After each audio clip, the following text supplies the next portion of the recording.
কিয়ামতের দিন। সেই দিনটি হবে এমন একদিন যেদিন মানুষ তার সবচেয়ে কাছের মানুষকেও ভুলে যাবে। সূর্য মাথার খুব কাছে চলে আসবে। ঘামে ডুবে যাবে পুরো পৃথিবী। কেউ সাহায্য চাইবে, কিন্তু কেউ কাউকে সাহায্য করতে পারবে না। সেই ভয়াবহ দিনে মানুষ শুধু একটি জিনিসই খুঁজবে, একটু ছায়া, একটু শান্তি। ঠিক সেই মুহূর্তে আল্লাহ সুবহানাহু ওয়া তাআলা মাত্র 7 শ্রেণীর মানুষকে তাঁর আরশের ছায়ায় স্থান দেবেন। এটা কোনো সাধারণ ছায়া নয়, এটা হবে আল্লাহর রহমতের ছায়া।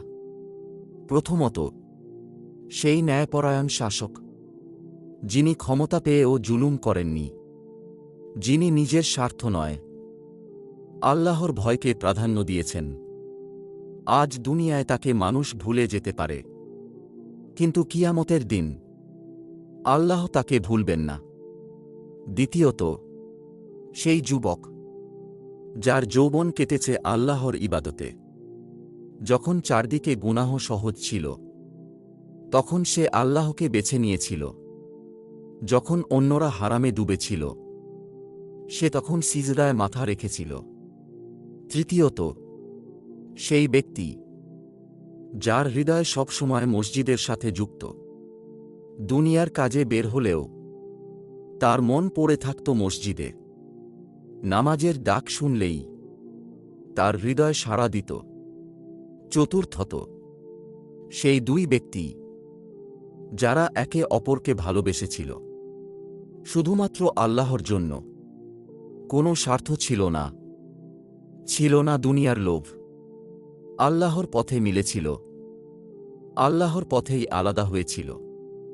পঞ্চমত, সেই মানুষ, যাকে হারামের দিকে ডাকা হয়েছিল, যার সামনে গুনাহ ছিল একদম সহজ, কিন্তু সে বলেছিল, আমি আল্লাহকে ভয় করি। এই একটি বাক্যই তাকে আল্লাহর আরশের ছায়ায় পৌঁছে দেবে।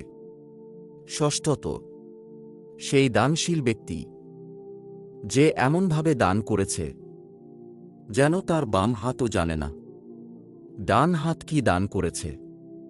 কোনো লোক দেখানো ছিল না, ছিল না কোনো অহংকার, শুধু ছিল আল্লাহর সন্তুষ্টি।